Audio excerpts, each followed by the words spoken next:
अस्सलाम वालेकुम। क्या हाल चाल, उम्मीद करते हैं कि आप खैरियत से होंगे। दुआ है कि आप हमेशा खुश रहें, हंसते और मुस्कुराते रहें और इसी तरह में अपना प्यार दिखाते रहें। बिल्कुल जी, मेरा नाम मुअज्जम अली, मैं हूं तारिक, मैं मोहम्मद यूसुफ। मैं मोहम्मद। तो आज हम जिस वीडियो पर रिएक्ट करने जा रहे हैं, वीडियो का टाइटल है प्लानिंग ऑफ आर्टिकल 370 रिमूवल। हाय हाय, क्या बात है, पकड़ा था वैसे मैंने, फिर बंदा चेंज हो गया। ये जो प्लानिंग पड़ता ना, इबादत की बड़ी पुरानी आदत है। एक दफा टोका, भाई साहब ये ऐसे नहीं होता, ये ऐसे नहीं। किसकी आदत थी मुंह से ना ये प्लानिंग करता। डबल बनना है। तो चलो आज फिर इसने करेक्ट कर दिया, ठीक है।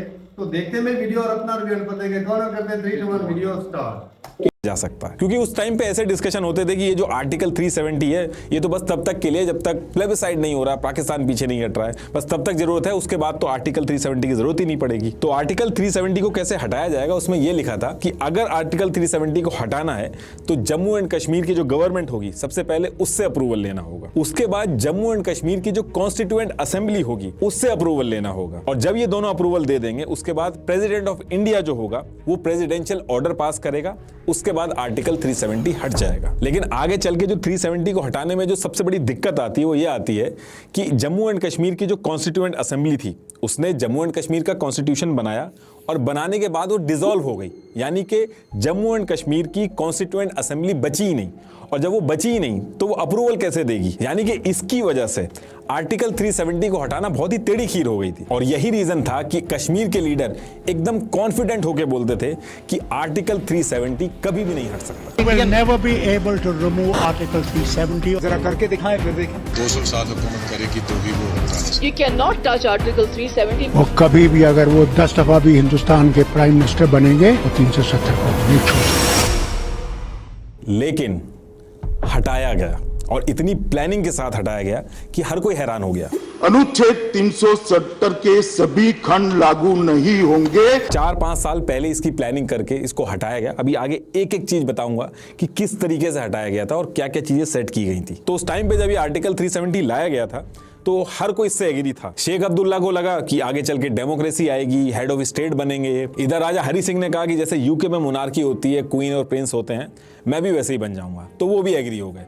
तो इस तरीके से हर कोई एग्री था आर्टिकल 370 आने से। और क्योंकि सबकी अंडरस्टैंडिंग थी कि प्लेबिसाइड होगा, पाकिस्तान पीछे जाएगा, तब तक के लिए है, तो ये तो टेम्परेरी है। तो इसी रीजन की वजह से आर्टिकल 370 को इंडियन कॉन्स्टिट्यूशन के पार्ट 21 में ऐड किया गया। इंडिया का जो कॉन्स्टिट्यूशन है उसमें पार्ट 21 में जितने भी टेम्परेरी प्रोविजन होते हैं उनको ऐड किया जाता है। तो इसके बाद जम्मू एंड कश्मीर इंडिया का स्टेट बन के काम करना स्टार्ट करते हैं। अब इसके बाद ईयर 1951 में जम्मू एंड कश्मीर के कॉन्स्टिट्यूशन बनाने की बात होती है और इसकी वजह से आर्टिकल 370 को हटाने का जो ऑप्शन था वो भी खत्म हो जाता है। तो अब इस पर्टिकुलर टाइम पे आर्टिकल 370 जो था वो आ चुका था।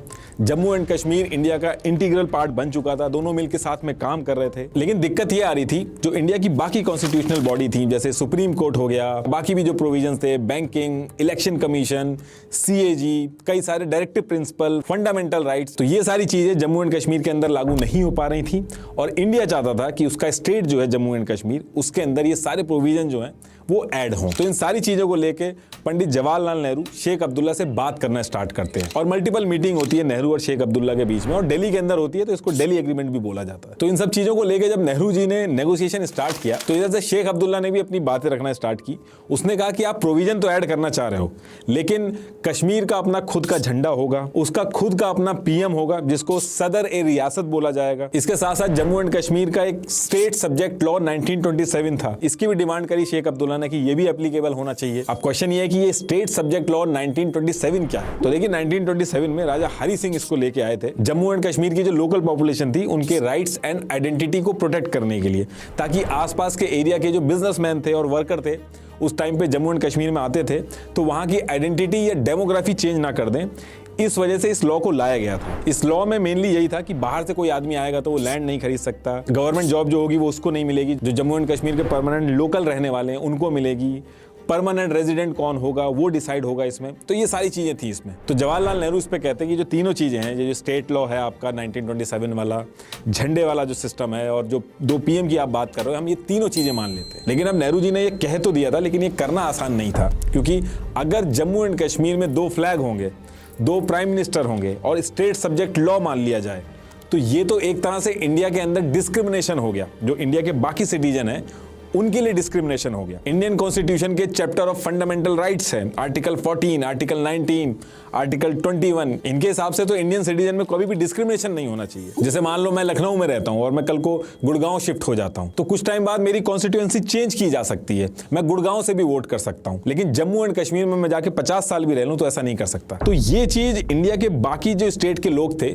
उनके साथ तो डिस्क्रिमिनेशन हो गया, क्योंकि वो लोग जम्मू एंड कश्मीर में जाके ना तो जमीन खरीद सकते, ना गवर्नमेंट जॉब उनको मिलेगी, चाहे वो कितने भी साल रह ले वहां पे। अभी डिस्क्रिमिनेशन तो था, लेकिन उसके बाद भी इसको लाया गया, अलग अलग कॉन्स्टिट्यूशनल रेमेडीज जो होती हैं उनका यूज करके इसको लाया गया। और वो इसलिए लाया गया ताकि इंडिया के जो बाकी प्रोविजन है, जैसे सुप्रीम कोर्ट, इलेक्शन कमीशन, ये सारी चीजें जम्मू कश्मीर के अंदर भी लागू हों, और वो बहुत जरूरी थी। और यही वो टाइम था जब आर्टिकल 370 के अंडर आर्टिकल 35A लाया गया। और जिस तरीके से आर्टिकल 370 में मेंशन था कि पहले प्रेसिडेंशियल ऑर्डर लाना होगा, फिर जम्मू एंड कश्मीर की जो स्टेट होगी वो परमिशन देगी, तो ठीक उसी तरीके से आर्टिकल 35A को आर्टिकल 370 के अंदर लाया गया। इसीलिए आप देखोगे कि जो चीजें मेंशन है आर्टिकल 35A में, वो सब वही जम्मू एंड कश्मीर का जो स्टेट सब्जेक्ट लॉ 1927 है उसी से मिलती जुलती हैं। अब क्योंकि इसकी वजह से 2 फ्लैग हो गए थे, 2 PM बन गए थे, और परमानेंट रेजिडेंस के जो रूल थे वो भी अलग थे, तो इसी वजह से आगे चल के लोग इसको कहते थे कि ये तो एक तरह से जम्मू एंड कश्मीर के अंदर ड्यूअल सिटीजनशिप है। तो आगे चल के आर्टिकल 35A जो था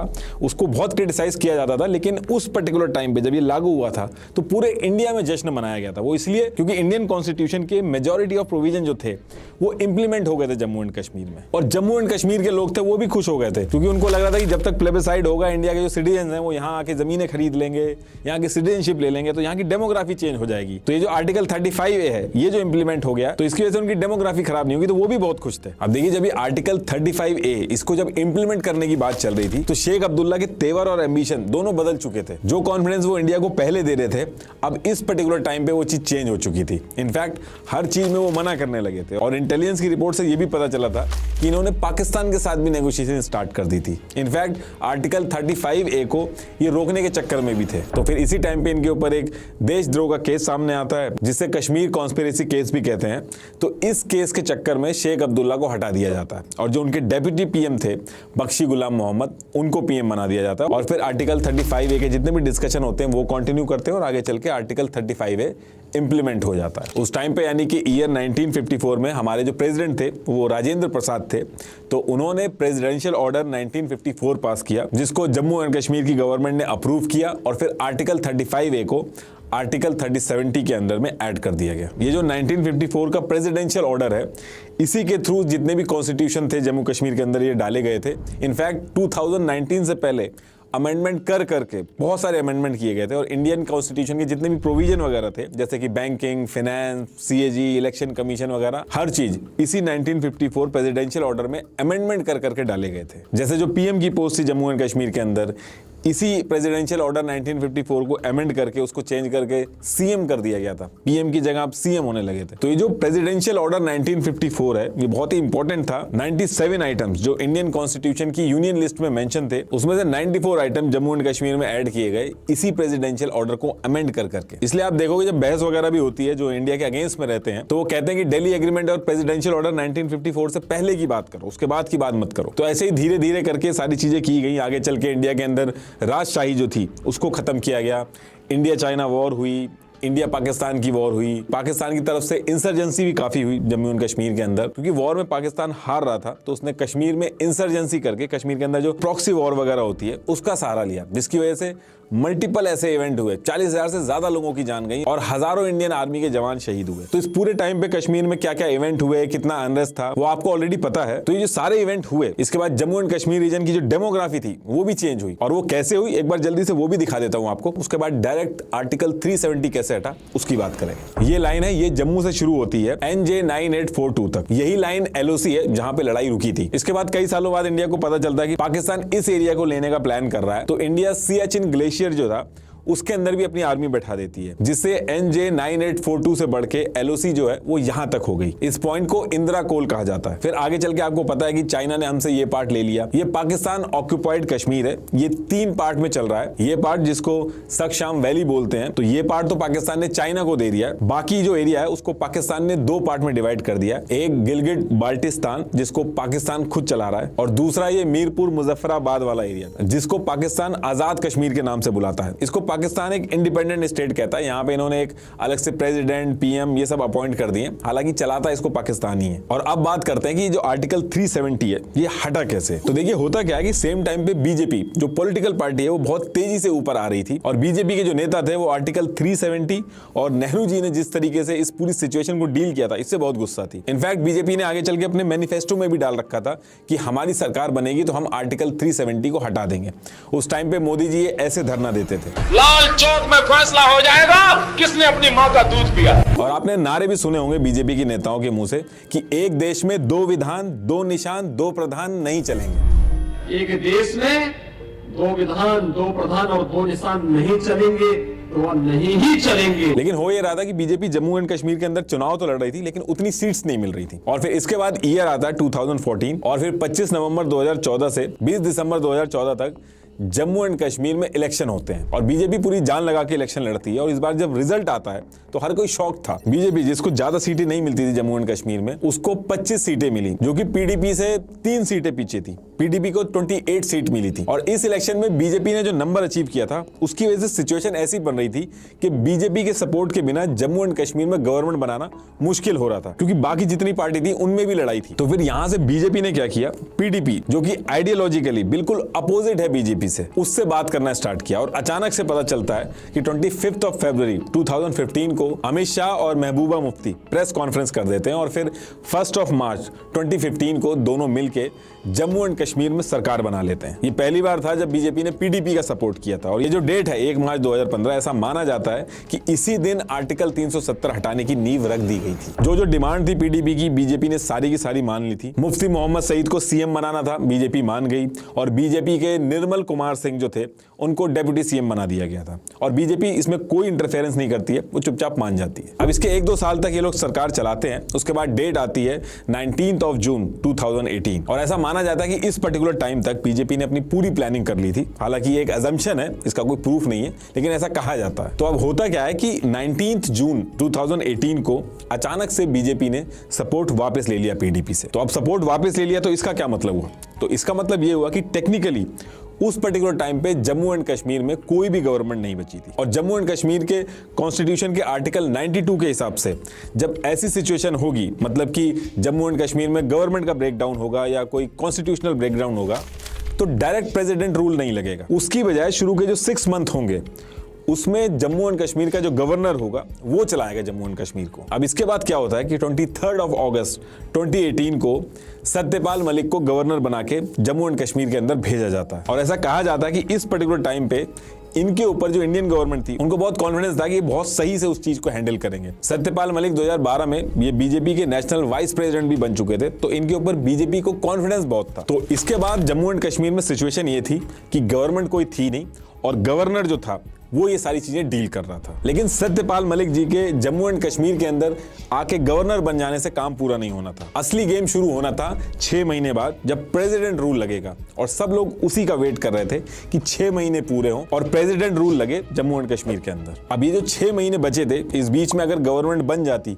तो दिक्कत आती आर्टिकल 370 को हटाने में। देखिए अभी थोड़ा सा वेट करिएगा, अभी ये जो सारी चीजें मैं बता रहा हूँ ये अभी सेंस करेंगी, ये सारी चीजें जाके एक ही जगह मिलेंगी। तो ये जो 6 महीने का टाइम था, इस पर्टिकुलर टाइम पे बीजेपी का बिल्कुल मन नहीं था गवर्नमेंट बनाने का, तो वो अपना चुपचाप बैठ जाती है। अब बीजेपी तो बैठ जाती है, लेकिन इसके बाद क्या होता है कि बाकी पार्टियां जो थी जैसे PDP, कांग्रेस, नेशनल कांग्रेस, इन सब के डिस्कशन स्टार्ट हो जाते हैं, और ये सब अपने डिफरेंसेस जो थे इनके उनको दूर करके 21 नवंबर 2018 को, यानी कि 6 महीने पूरे होने से जस्ट 1 महीना पहले ही कोशिश करते हैं गवर्नमेंट बनाने की, और ये तीनों पार्टियां एक साथ आ जाती हैं। और ये जो तीनों पार्टियां थी ये उस पर्टिकुलर टाइम पे क्लूलेस थी, ये सरकार बनाने में लगी थी, लेकिन इनको कुछ आइडिया नहीं था कि आगे होने क्या वाला है। तो इसके बाद 21 नवंबर 2018 को ये जो पार्टियां थी ये गवर्नर यानी कि सत्यपाल मलिक को रीच करती हैं। महबूबा मुफ्ती गवर्नमेंट बनाने के लिए सबसे पहले तो फोन वगैरह ट्राई करती हैं, लेकिन वो फोन नहीं उठता है। उसके बाद वो फैक्स भेजती हैं गवर्नमेंट बनाने के लिए लिए गवर्नर सत्यपाल मलिक को। लेकिन आप कोइंसिडेंस देखिए, उसी पर्टिकुलर टाइम पे फैक्स मशीन खराब हो जाती है। अब देखिए 21 नवंबर 2018 की जो डेट थी वो तो टल गई थी, लेकिन 6 महीने कंप्लीट होने में अभी टाइम था। 20 दिसंबर 2018 को 6 महीने कंप्लीट होने थे। तो इसी बीच गवर्नर सत्यपाल मलिक जो थे वो सेंट्रल गवर्नमेंट को रिकमेंडेशन भेजते हैं कि जिस तरीके के हालात है जम्मू एंड कश्मीर के अंदर और जिस तरीके से पार्टियों में मारामारी मची हुई है, तो यहाँ पे हॉर्स ट्रेडिंग यानी कि एमएलए वगैरह जो हैं उनको खरीदने की या फिर पैसे देके अपनी तरफ करने की, ये सारी चीजें होने के बहुत ज्यादा चांसेस हैं।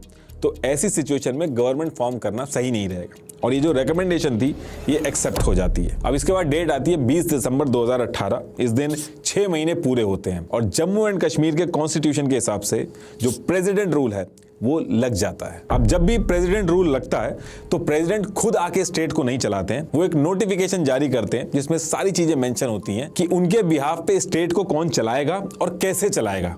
उस नोटिफिकेशन में सारी चीजें मेंशन होती हैं। तो सेम चीज जम्मू एंड कश्मीर के केस में भी होती है। 20 दिसंबर 2018 को 6 महीने पूरे होते हैं और 19 दिसंबर 2018 को प्रेसिडेंट एक नोटिफिकेशन जारी करते हैं।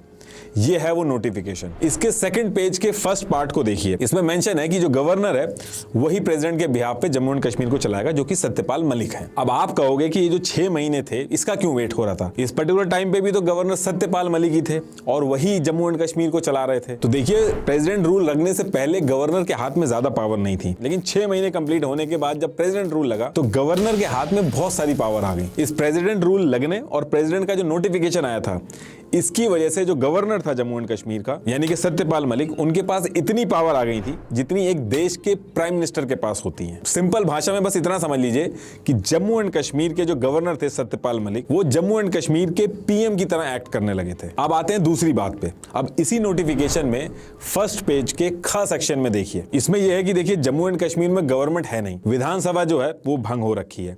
तो विधानसभा का जो काम है वो किसी ना किसी को तो करना होगा ना, तो वो करेगा कौन? तो इस प्रेसिडेंट नोटिफिकेशन का जो खास सेक्शन है तो इसमें ये चीज बताई गई है, क्योंकि विधानसभा भंग हो गई है तो उसकी जगह पे इंडिया का जो पार्लियामेंट है उसके बिहाफ पे एक्ट करेगा। अब आपको समझ में आ गया होगा कि 6 महीने का वेट क्यों हो रहा था और ये जो प्रेसिडेंट रूल आने के बाद जो ये जो नोटिफिकेशन आया था ये कितना इंपॉर्टेंट हुआ। इससे हुआ ये कि जम्मू एंड कश्मीर की जो पीएम की पोजीशन थी वो इंडियन गवर्नमेंट की तरफ से भेजे गए गवर्नर सत्यपाल मलिक उनकी हो गई और जम्मू एंड कश्मीर की जो पूरी लेजिस्लेटिव असेंबली है वो इंडिया की पार्लियामेंट हो गई। अब आगे चल के अगर जम्मू एंड कश्मीर के अंदर कोई चीज लानी है तो उसके अप्रूवल में जो दिक्कत आती थी वो खत्म हो गई इस एक नोटिफिकेशन से। मतलब कि महबूबा मुफ्ती और उमर अब्दुल्ला वगैरह इनकी जो पार्टियां थी, इनके हाथ से पावर शिफ्ट होके सेंट्रल गवर्नमेंट के हाथ में पहुंच गई थी। अब इतना काम करने के बाद जम्मू एंड कश्मीर की जो सिक्योरिटी थी उसके ऊपर ध्यान दिया गया, क्योंकि कई सारी दिक्कतें खड़ी हो सकती थी। सेपरेटिस्ट मूवमेंट जो होता है वो खड़ा हो सकता था, पाकिस्तान की तरफ से रिटेलिएशन आ सकता था। तो इस चीज को लेके ऐसा कहा जाता है कि Ajit Doval, lieutenant general KJS Dhillon और जनरल विपिन रावत और इनके साथ मिलकर अमित शाह ने मीटिंग करी थी और एक meeting lieutenant general KJS Dhillon के घर पे भी हुई थी। अब देखिए, ये जो पर्टिकुलर चीज मैं बता रहा हूँ इसका कोई प्रूफ नहीं है, लेकिन कुछ लोगों ने मीटिंग की टाइमिंग वगैरह ट्रैक करके और कुछ बुक लिखी गई हैं, उनको जब मिलाया गया तो ऐसा लग रहा है कि ये लोग थे जो इन्वॉल्व थे सिक्योरिटी को हैंडल करने के लिए। इसके बाद इसमें एक दो चीजें और बताई गई कि 1000 से ज्यादा जो सैटेलाइट फोन थे वो हाई रैंक ऑफिसर जो थे उनको दिए गए। उनको अलाउ नहीं था कि नॉर्मल फोन से वो लोग बात करें। और 20 C-17 ट्रांसपोर्ट कैरियर जो थे इनको रेडी किया गया 45,000 पैरामिलिट्री को जल्दी से जल्दी जम्मू एंड कश्मीर के अंदर डिप्लॉय करने के लिए। और 5 अगस्त 2019 की जो डेट थी वो डिसाइड हुई थी आर्टिकल 370 को हटाने के लिए और इसी के हिसाब से सारे अरेंजमेंट किए जा रहे थे सिक्योरिटी वगैरह को देख के। लेकिन इसी बीच में अमरनाथ यात्रा जो थी वो भी थी। तो 2 अगस्त 2019 को एक एडवाइजरी जारी की जाती है कि डिवोटीज यात्रा बीच में ही रोक दें और जो कश्मीर वैली है उसको छोड़ के वहां से बाहर चले जाएं। अब यहां से लोगों को लगने लगा था कि शायद कुछ बड़ा होने वाला जम्मू एंड कश्मीर के अंदर। फिर इसके 2 दिन बाद 4 अगस्त 2019 को जितने कश्मीर के लोकल लीडर थे इनको हाउस अरेस्ट नजरबंद कर दिया गया और मोबाइल भी ले लिए गए इनसे। और उसी दिन रात में धारा 144 भी लागू कर दी गई। और इसमें यह भी बताया गया कि 4 अगस्त की जो रात थी, आधी रात में ही पीएम मोदी जो थे वो एक सीक्रेट गाड़ी में प्रेसिडेंट हाउस पहुंचते हैं और ऐसा माना जाता है कि 5 अगस्त 2019 को यानी कि नेक्स्ट डे मॉर्निंग में जो होना था उसके डिस्कशन के बारे में बात करने के लिए गए थे। अब इसके बाद वो दिन आ जाता है जिस दिन आर्टिकल 370 को हटाना था, यानी कि 5 अगस्त 2019 मॉर्निंग का टाइम था और मॉर्निंग में ही इंडिया के जो प्रेसिडेंट हैं वो एक नोटिस इशू करते हैं। ये उस नोटिस की कॉपी है। अब देखिए क्वेश्चन ये है कि नोटिफिकेशन का मतलब क्या था और इसको इशू क्यों किया गया। तो देखिए शुरू में मैंने एक चीज बताई थी आपको, आर्टिकल 370 को हटाने के लिए एक प्रोसेस है जिसमें जम्मू एंड कश्मीर की जो गवर्नमेंट है और कॉन्स्टिट्यूएंट असेंबली से परमिशन लेनी होगी, तभी आर्टिकल 370 हट सकता है। अब कॉन्स्टिट्यूएंट असेंबली जो है जम्मू एंड कश्मीर की, वो तो डिसॉल्व हो गई है, वो तो है नहीं, तो फिर अप्रूवल कौन देगा। तो ये जो प्रेसिडेंट का नोटिफिकेशन आया था मॉर्निंग में, ये उसी चीज का सोल्यूशन था इसके अंदर। इस नोटिफिकेशन की पहली लाइन पढ़िए, हमने जम्मू एंड कश्मीर की गवर्नमेंट से परमिशन ले ली है, यानी कि सत्यपाल मलिक से परमिशन ले ली है। बाकी नीचे जो इसमें पूरा लिखा गया है, इसमें सिंपल सा मतलब ये है कि आज से जम्मू एंड कश्मीर की जो लेजिस्लेटिव असेंबली है उसको ही कॉन्स्टिट्यूएंट असेंबली बोला जाएगा। ये देखिए 2D जो है ये इसमें लिखा है। तो अब क्वेश्चन ये है कि क्या ऐसा पॉसिबल है, लीगली ऐसा पॉसिबल है कि किसी भी चीज का नाम चेंज करके उसका कुछ और नाम कर दो। तो देखिए हमारे कॉन्स्टिट्यूशन के आर्टिकल 367 में ऐसे अमेंडमेंट होते हैं और ये चीज की जा सकती है। इसके साथ साथ फर्स्ट पॉइंट का पहला और दूसरा पार्ट देखिए, ये कह रहा है कि ये जो प्रेसिडेंट ऑर्डर 1954 था, जिसको अमेंड कर करके जम्मू एंड कश्मीर में प्रोविजन वगैरह ऐड किए गए, इसको पूरी तरीके से हटा के उसकी जगह ये नया प्रेसिडेंट ऑर्डर 2019 है, ये लागू होगा। इसमें यह है कि जो भी इंडिया का कानून होगा वो as it is Jammu and Kashmir पे लागू हो जाएगा बिना किसी एक्सेप्शन के। तो मॉर्निंग में जैसे ये नोटिफिकेशन आया, इसके आते ही आर्टिकल 35A वगैरह सब राइट अवे खत्म हो गए। अब इसके थोड़ी देर बाद अमित शाह राज्यसभा पहुंचते हैं, लेकिन अमित शाह जब राज्यसभा के अंदर घुस रहे थे तो एक रिपोर्टर ने इनकी फोटोग्राफ ले ली थी एक डॉक्यूमेंट के साथ। ये वो पिक थी, इसको आप जूम करोगे तो ये फोटो है। इसमें मेंशन है कि कौन कब क्या काम करेगा, और इससे ही समझ में आ गया था कि रात में पीएम मोदी प्रेसिडेंट से मिलने क्यों गए थे। और पूरे मीडिया में इस पिक की वजह से हल्ला हो गया था और लोगों को समझ में आ गया था कि आर्टिकल 370 हटाने की तैयारी चल रही है। तो इसके बाद अमित शाह जो थे उनकी एंट्री राज्यसभा के अंदर होती है और अब टाइम था आर्टिकल 370 का पूरी तरीके से हटने का। अब यहाँ पे अमित शाह जो थे वो रेजोल्यूशन लेके आए थे और उनका काम यह था कि इस रेजोल्यूशन को पास कराना, यानी कि अब वोटिंग होगी राज्यसभा और लोकसभा में, और अगर मेजोरिटी में वोटिंग आ जाती है तो ये जो रेजोल्यूशन है ये पास हो जाएगा। तो अब क्वेश्चन ये है कि इस रेजोल्यूशन के अंदर था क्या। तो देखिए ये उस रेजोल्यूशन की कॉपी है। तो इसमें यह था कि आर्टिकल 370 के जितने भी पार्ट हैं ये सारे के सारे खत्म होंगे। दूसरी चीज, इंडिया का constitution as it is Jammu and Kashmir पर लागू हो जाएगा बिना किसी एक्सेप्शन के। और इस रेजोल्यूशन को इस तरीके से बनाया गया था कि आगे चल के कोई और गवर्नमेंट भी आएगी तो उसको भी हटाने में दिक्कत आएगी। तो इसके बाद वोटिंग हुई लोकसभा और राज्यसभा दोनों जगह पे रेजोल्यूशन पास हो गया, और जैसे ये पास हुआ प्रेसिडेंट ऑफ इंडिया ने इसको अप्रूव कर दिया। अब ये होते ही आर्टिकल 370 पूरी तरीके से जम्मू एंड कश्मीर से हट चुका था और अब Indian government Jammu and Kashmir में रूल बनाने के लिए उसको अप्रूवल नहीं लेना होगा। तो इस तरीके से आर्टिकल 370 को हटाया गया। लास्ट में एक बार फिर से आपको बता दूं, ट्राया ऐप डाउनलोड करके अपना फ्री हेयर टेस्ट लेकर अपना कस्टमाइज किट लीजिए और 5 से 6 महीने में रिजल्ट्स देखिए। लिंक मैंने डिस्क्रिप्शन में दे दिया है। Thank you.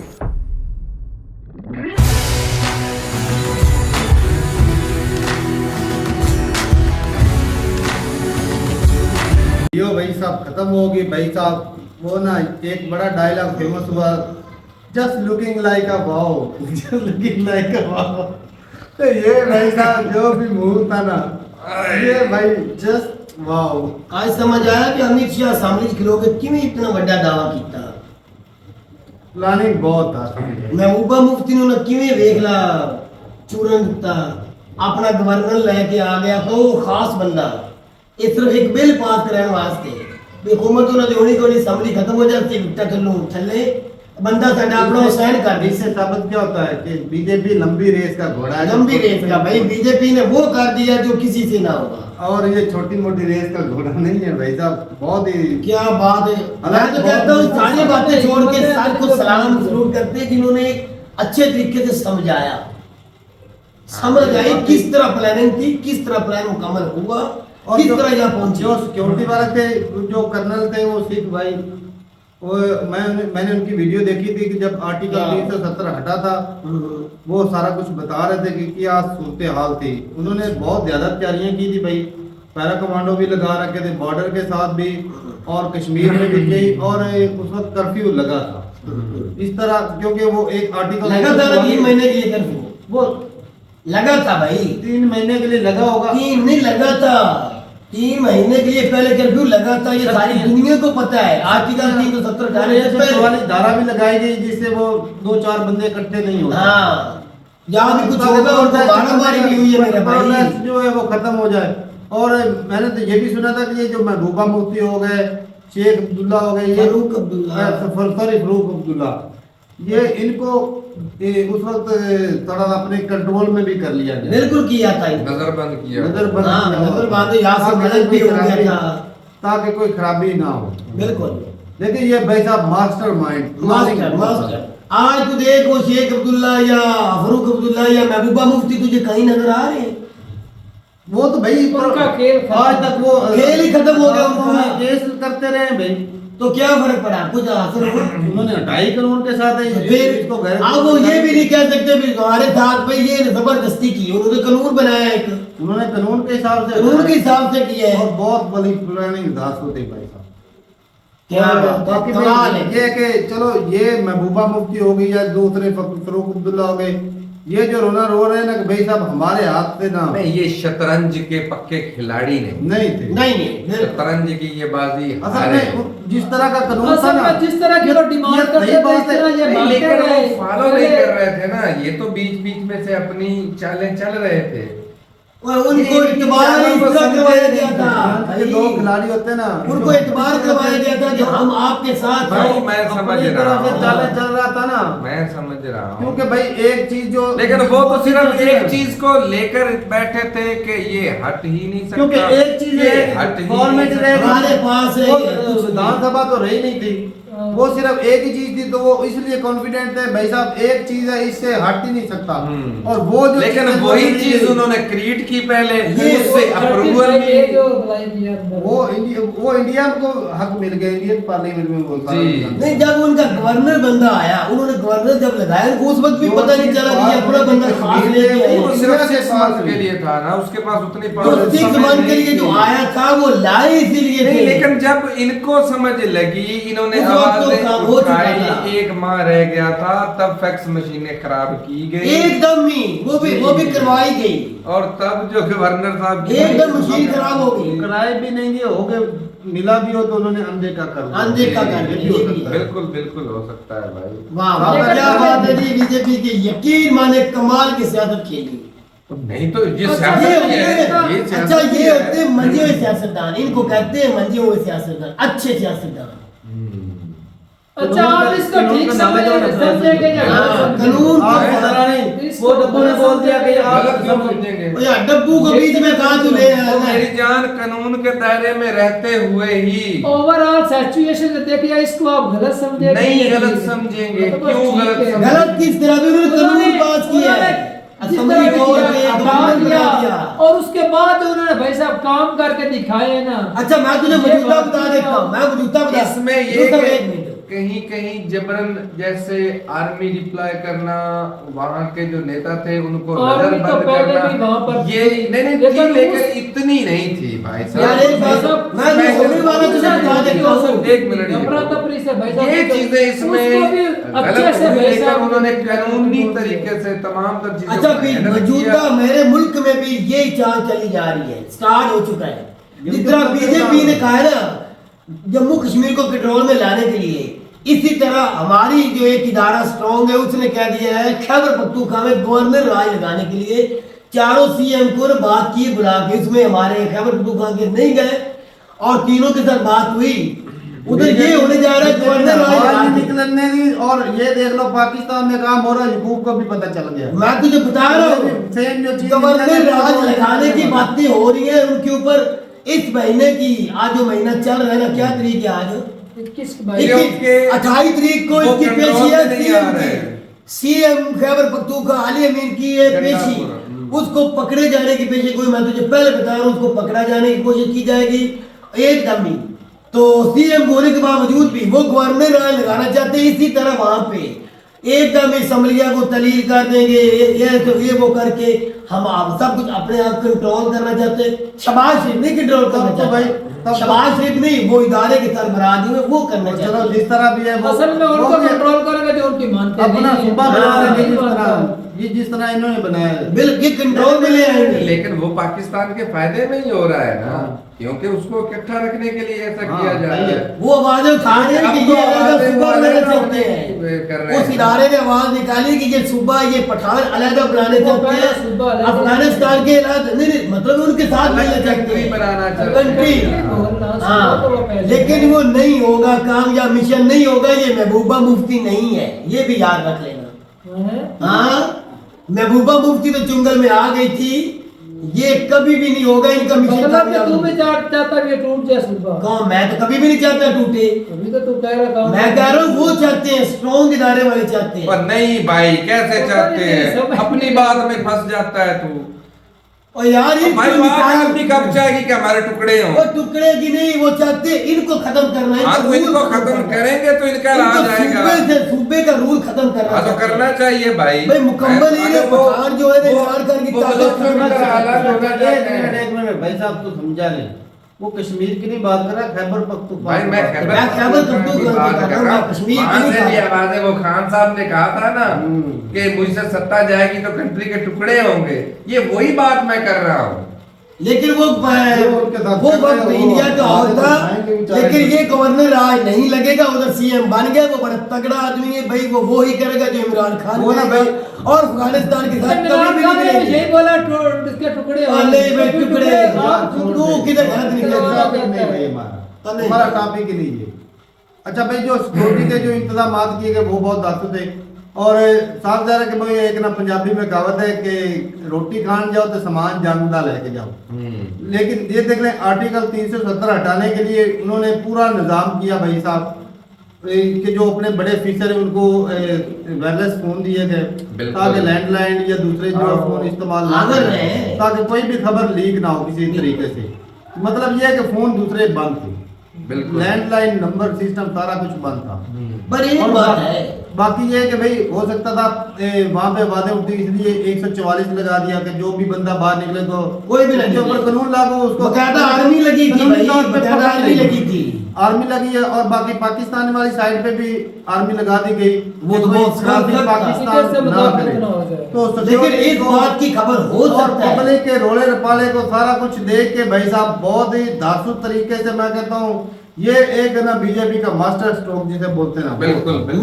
मेन और ये एक बात यहाँ जाते जाते हुआ है, तो ये जिस तरह भी हुआ है ना, उनको धोखा महबूबा मुफ्ती जे जो लीडर थे उनको तो है, लेकिन बेशक दिखावे के लिए जो भी है ग्राउंड के ऊपर काम तो बीजेपी काम कर रही हो है। रहा है। ये- काम हो रहा है बीजेपी ये का बात भाई, है। जो कभी भी नहीं हुआ था वो आज कर रहे, ये भी मानना पड़ेगा। चलो जी ठीक है, बहुत बढ़िया था भाई, प्लानिंग मास्टर प्लान थे, और इसमें अमित शाह और मोदी साहब का वो मेन क्रेडिट जाता है। हाँ। और साथ में भाई साहब सिक्योरिटी इदारों का भी बहुत बड़ा किरदार है। भाई जब हुकूमत उनकी है, बिल्कुल। उसको किनारे उनके ही ठीक है भाई, होने अपनी राय जरूर तक कमेंट सेक्शन में मिलते नहीं वीडियो के साथ, तब तक के लिए इजाजत दें। अल्लाह अल्लाह हाफिज़।